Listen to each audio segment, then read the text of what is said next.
इसीलिए कहता हूँ मेरे दोस्तों बुजुर्गों, कुछ अकल करो। ये दुनिया चंद दिन की जिंदगी है, एक दिन मरना है। हर इंसान के 3 दोस्त होते हैं, ये बात सुन लीजिए। हर इंसान के 3 दोस्त, सुनने के मूड में है ना? एक मरतबा बोलिए सुभान अल्लाह। हर इंसान के 3 दोस्त होते हैं। एक शख्स वो ज़ईफ हो चुका, कमजोर हो चुका, मरने का वक्त करीब है, अब वो इस दुनिया से जाने वाला है।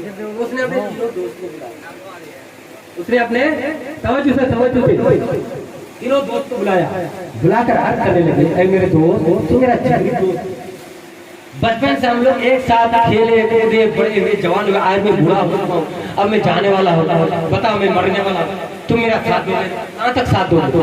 तो पहले दोस्त ने क्या तवज्जो से, मेरी हर बात कीमती होती है, जो सुनेगा और समझेगा उसकी दिल की दुनिया बदल जाएगी, उसकी जिंदगी भी संवर जाएगी, उखरवी जिंदगी भी संवर जाएगी, दुनियावी जिंदगी भी संवर जाएगी, अगर ध्यान से सुनेगा। ये मत समझिए कि कबीर हाजी का बेटा है, ये हाल जोड़ता है, ये गाड़ी चलाता है, स्टेज में ये ना देखिए, बल्कि ये देखिए कि मौलाना साहब क्या बयान, मौलाना साहब क्या बयान। वो एक अलग दिन था, मजबूरी होती है किसी के साथ कि मैं किसान का, लेकिन आज जिस मौलाना कभी तो मैक पकड़ना नहीं आता था, आज मैं कुर्सी पर बैठकर मैक पर जो बोल रहा है, ये हुजूर मुफ्ती बद्र मिल्लत अलैहि रहमतुल्लाह। वरना सब जानते हैं मैं कुछ नहीं, सब जानते हैं कि मैं कुछ नहीं, सब कुछ हुजूर मुफ्ती बद्र मिल्लत अलैहि रहमतुल्लाह का। तो मेरे उस्ताद, जब मैं घर को छोड़ा, अपने माँ बाप से दुआ ली और मैंने हजरत से कहा, हुजूर मेरे सीने से सब कुछ निकल चुका है, मैं 5 साल से खेती करते आया हूँ, मेरे सीने में कुछ नहीं है, मगर हुजूर मुफ्ती बद्र मिल्लत अलैहि रहमतुल्लाह की ऐसे नजरें गरम हुई कि जो बंदा मैं तो आना दूर की बात नारा तक भूल चुका था, आज अल्लाह का करम है, हुजूर उस्तादुल उलमा फुक़हा पीरे तरीक़त राह-ए राह शरीयत हुजूर मुफ्ती बद्र मिल्लत अलैहि रहमतुल्लाह का करम है कि अल्लाह के फजलो करम से मैं बोलना शुरू कर देता हूँ। अगर तबीयत खराब हो जाए, बोलते बोलते तबीयत भी सही हो जाती है और रात भर भी बोलने की क्षमता, रात भर बोलने की ताकत रखता हूँ। ये मुफ्ती बद्र मिल्लत अलैहि रहमतुल्लाह का ही। तो आइए 3 दोस्त, मरने का वक्त करीब है, अर्ज किया, ऐ मेरे दोस्त मैं मरने जा रहा हूँ, मेरा साथ दोगे ना? कहाँ तक साथ दोगे? तो पहले दोस्त ने कहा, मैं तुम्हारा साथ देने वाला नहीं हूँ, मैं तुम्हारा साथ देने वाला हूँ। आज नेता पिता लोगों के चक्कर में, अभी मौलाना रज़ा मुस्तफा ने कहा, सिगरेट और पान के चक्कर में ईमान बेच देते हैं, सिगरेट पान के चक्कर में दौलत की फर्क समझते हैं कि मिंबर ही के भरोसे पर मैं चलता हूँ। तो ऐसे लोगों का ईमान रहेगा? अल्लाह पर भरोसा नहीं। जब अल्लाह जमीन पर रहने वाले कीड़े को रिस्क देता है, तो अल्लाह ने तो ये वादा लिया, सारी मखलूकात को रिस्क देने वाला नहीं है। और तुम कैसे कहते थे कि मिंबर के भरोसे पर मैं चलता हूँ, मुखिया के भरोसे पर मैं चलता हूँ, सरपंच के भरोसे पर मैं चलता हूँ, MLA के भरोसे पर? बिल्कुल गलत है। ऐसे लोगों का ईमान कमजोर है। अल्लाह के भरोसे पर चलता, अल्लाह ही सबको चलाता है। तो खैर उसने कहा मैं तेरा साथ देने वाला नहीं हूँ। तवज्जो है भाई, तवज्जो है, तवज्जो नहीं, एक मरतबा आवाज से बोलिए सुभान अल्लाह, मैं तुम्हारे साथ देने वाला नहीं। तो दूसरे दोस्त को बुलाया, उसने कहा मेरे दोस्त अब तो मैं जाने वाला हूँ, हम दोनों एक साथ उठते थे, बैठते थे, खाते थे, पीते थे, अब मैं जाने वाला हूँ, तू मेरा साथ दोगे ना? तो दूसरे दोस्त ने कहा हाँ साथ दूंगा ना, क्यों नहीं साथ दूंगा, तेरा गुसल कफन दफन जनाजा, उसके बाद कब्र तक जाऊंगा, कब्र तक दुआ मांगूंगा, उसके बाद तेरी मेरी दोस्ती खत्म। तवज्जो है ना भाई, तवज्जो है ना? कब्र में जाने के बाद, कब्र में दफनाने के बाद तेरी मेरी दोस्ती खत्म।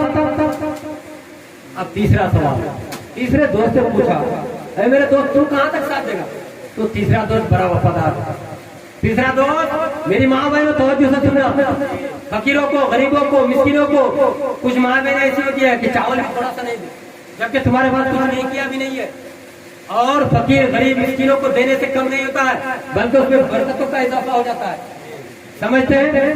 तो तवज्जो से सुनिए। तीसरा सवाल जो था, तीसरा दोस्त जो था बड़ा वफादार था, उसने कहा मेरे दोस्त मैं तेरे साथ छोड़ने वाला नहीं, तेरे साथ साथ में तेरे कब्र तक। अब सरकार सल्लल्लाहु अलैहि वसल्लम ने साहबा किराम से अर्ज किया, और मेरे साहबी हो जरा ये तो बता दो कि इंसान के तीन दोस्त कौन होते हैं? इंसान के तीन दोस्त कौन होते हैं? तो पहला दोस्त कौन है मालूम है ना? पहला दोस्त वो है जिसके लिए इंसान एक इंसान दूसरे इंसान को मर्डर कर देता है, एक इंसान दूसरे इंसान के लिए गिबत करता है, एक इंसान दूसरे इंसान के लिए चुगली करता है, एक इंसान दूसरे इंसान के लिए चोरी करता है, एक इंसान दूसरे इंसान के लिए डकैती करता है, एक इंसान अपनी शोहरत के लिए, नाम कमाने के लिए कुछ भी कर देता है। पहला दोस्त वो है जिससे सिर्फ वो मोहब्बत है, वो दोस्त कोई और नहीं बल्कि तुम्हारी दौलत है। जैसे तुम्हारी आंखें बंद होती है सबसे पहले साथ अगर कोई छोड़ दिया वो तुम्हारी दौलत, वो दौलत है जिस दौलत के चक्कर में हम झूठ बोलते हैं, चुगली करते हैं, गीबत करते हैं, किसी को मारने पर उतर आते हैं, किसी का मर्डर कर देते हैं, नहीं देखते हैं भाई भाई का रिश्ता, नहीं देखते हैं बाप बेटे का रिश्ता, नहीं देखते हैं चाचा भतीजे का रिश्ता। दौलत के नशे में यजीद भी चकनाचूर हो चुका था, मगर आज उसका नाम लेने वाला कोई नहीं है। और हक पर रहने वाले इमाम हुसैन आज भी जिंदा है, कल भी जिंदा थे, कयामत तक जिंदा रहेगा।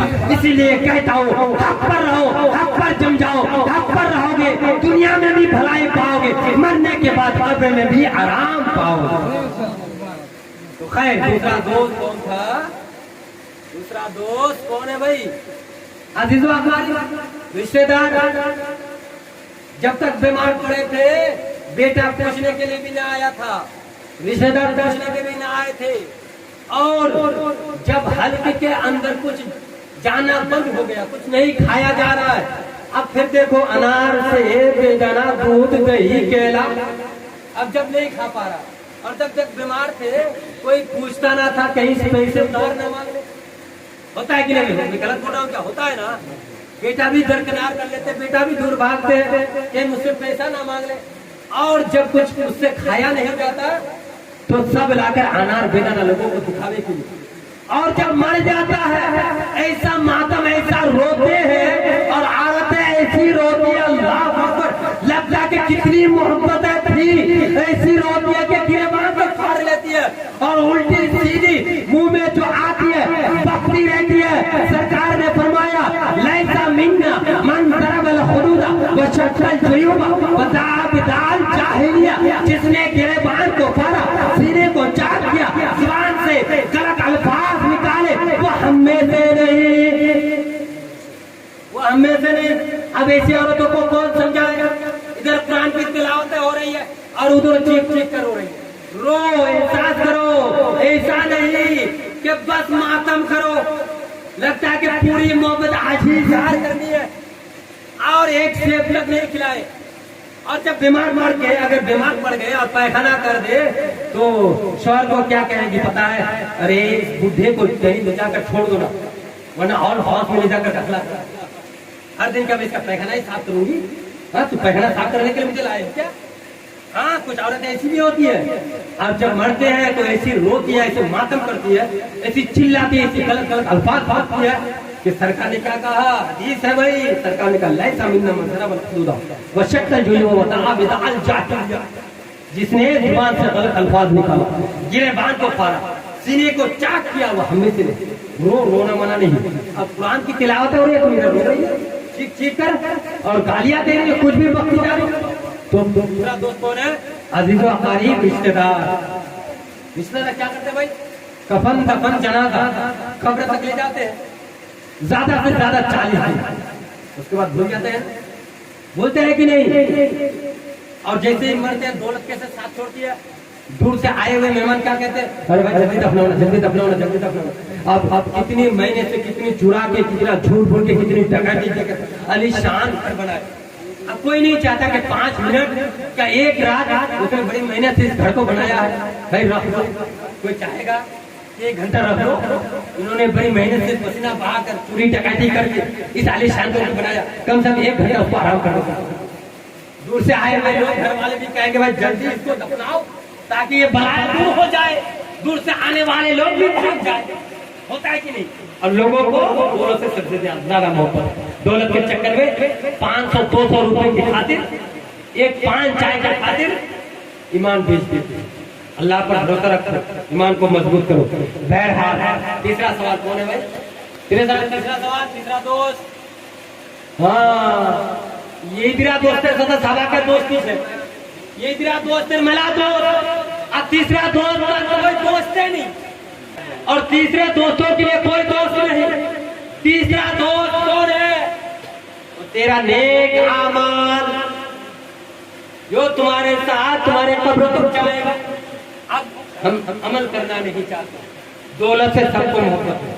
चाय पिलाएंगे तो मिला दोस्तों की हिस्ट्री खरीदेंगे, एक नहीं हजारों दोस्त मिल जाएंगे चाय अगर पिलाना शुरू करें। और दौलत के लिए हम कुछ भी बोल देंगे, मगर जो दोस्त हमारे साथ कब्र तक जाएगा उससे कोई दोस्ती ही नहीं करना चाहता। सब भागते हैं, नमाज हम पढ़ेंगे नहीं, उस दोस्त से सब भागते हैं, और उस दोस्त से भागने का अंजाम समझ लो। आखिरी बात बस, पॉइंट की बात, पॉइंट की बात बस, क्या पता साल भर मिले या ना मिले, किसकी मौत हो जाए। आखिरी पॉइंट की बात, तीसरा दोस्त क्या? अमल। और अमल से सब भागते हैं, अमल कोई करना नहीं चाहते। मौलाना रज़ाउल मुस्तफा ने कहा नमाज पढ़ने वालों को कितना सवाब मिलता और नमाज छोड़ने वालों को कितना अज़ाब। नमाज हम पढ़ेंगे नहीं, अगर नमाज का बयान हो जाए, अरे मौलवियों को कुछ आता नहीं है, सिर्फ यही नमाज रोजा हज ज़कात सदका, इनको सिर्फ यही आता है। सुनो आखिरी बात, एक बुढ़िया सही काम करके जा रहे हैं, तेल खरीद, बस आखिरी बात, अमाल जो नहीं है, अमाल जो नहीं करते, नमाज जो नहीं पढ़ते। एक बुढ़िया सहीफा खातून तेल खरीद कर जा रही थी, अचानक पांव जमीन पर ठोकर लगी, तेल गिर। जैसे तेल गिरा तो उमर फारूक आजम के तौर खिलाफत, उमर फारूक आजम कौन थे? 22 लाख मुरब्बा मील पर हुकूमत फरमाने वाले, 22 लाख मुरब्बा मील पर हुकूमत फरमाने वाले अब्दरी शख्सियत का नाम उमर फारूक आजम, जिसके बारे में सरकार फरमाते हैं उमर जिस रास्ते से गुजर जाए शैतान उस रास्ते में दाखिल नहीं। जिसके बारे में सरकार फरमाते हैं अगर मेरे बाद कोई नबी होता तो वो उमर होता, वो उमर जिसके दौरे हुकूमत में आधी दुनिया में इस्लाम फैल। उस उमर फारूक आजम के पास औरत गई, क्योंकि वो औरत जानती थी ये नबी का गुलाम है, इंसाफ मिलेगा तो इसी अदालत से इंसाफ मिलेगा। वो औरत गई, तवज्जो से आखिरी एक ही बात हुई, सारा मामला हल हो जाएगा। आप लोग से नमाज नहीं पढ़ते, एक ही पॉइंट, ज्यादा बोलने की जरूरत नहीं है।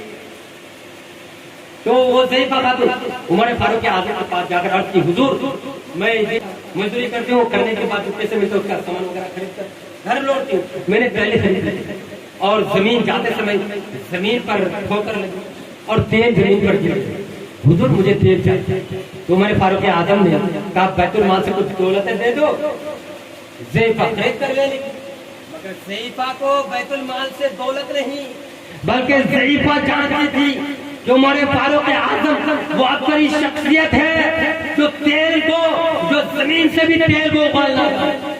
वो ज़ईफ़ा खातून ये देखना चाहती है। तो उमर फारूक आज़म से कहा नहीं हुजूर मुझे वही तेल चाहिए, मुझे तवज्जो, मुझे वही तेल चाहिए। उमर फारूक आज़म ने कहा अच्छा वही तेल चाहिए तो लाओ कलमदान। जिस समत वो जीशान गया, साथ ही मुंशी रहमत का कलमदान, लाओ कलमदान। कलमदान लाए, हजरत उमर फारूक आज़म ने एक कागज के टुकड़े में लिख कर दिए और उस ज़ईफ़ा खातून से अर्ज की जाओ इस कागज के टुकड़े को जमीन पर रख देना और कह देना कि उमर ने कह दिया जमीन ऐ जमीन तू तेल लौटा दे। अल्लाह अल्लाह कुर्बान जाओ। सुनो सुनो सुन्नी जन्नती मुसलमान भाइयों, मेरी माओ बहनों, उस ज़ईफ़ा खातून ने कुछ नहीं देखा, उस कागज के टुकड़े को जमीन पर रख दिया। अल्लाह अल्लाह कुर्बान जाओ, जमीन जो तेल को जज्ब कर लिए थे, जिस तेल को जमीन ने खा ली थी, अल्लाह अल्लाह उस कागज के टुकड़े को जमीन पर पड़ते ही जमीन ने उस तेल को उबल दिया। अल्लाह अकबर, उस तेल को उस ज़ईफ़ा खातून ने ने अपने बर्तन में डाल लिया। डालने के बाद वो सहीफा खातून घर की तरफ नहीं लौटती है, फिर उमर फारूक आजम की तरफ लौटती है और जाकर अर्ज करती है, हुजूर कोई खलीफा को आपने मेरे साथ भेजे नहीं, किसी को भी आपने मेरे साथ भेजे नहीं, आपने कोई दुआ की नहीं। हुजूर जरा ये तो बता दीजिए कि ये सफेद कागज का टुकड़ा है, इसमें आपने क्या लिखा है? हुजूर में पढ़ना तो जानती नहीं, हुजूर जरा ये तो बता दे कि इस कागज के टुकड़े में क्या लिखा हुआ है, क्योंकि आपने कोई खादिम कोई गुलाम आपने मेरे साथ भेजे नहीं, सिर्फ कागज के टुकड़े को दिया। और जैसे ही मैंने उस कागज के टुकड़े को जमीन पर रखा तो जमीन ने उस कागज के टुकड़े को जमीन पर रखते ही अल्लाह अल्लाह जमीन ने उस तेल को उगल दिया।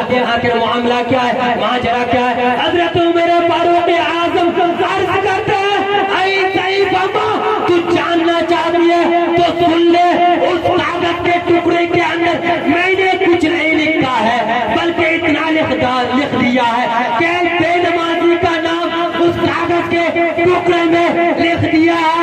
ऐ जमीन, अगर तूने उस सहीफा खातून को तेल वापस नहीं किया है तो तेरे पेट में बेनमाजी को दाखिल कर दूंगा।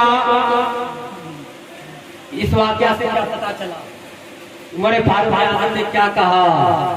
क्या जमीन, अगर तू तेल वापस नहीं करती तो तेरे पेट में तेरे सीने में किसी बेनमाजी को दफन कर दूंगा। अब बताओ, बेनमाजी से जमीन भी पनाह मांगी। इस वाकया से क्या पता चला भाई?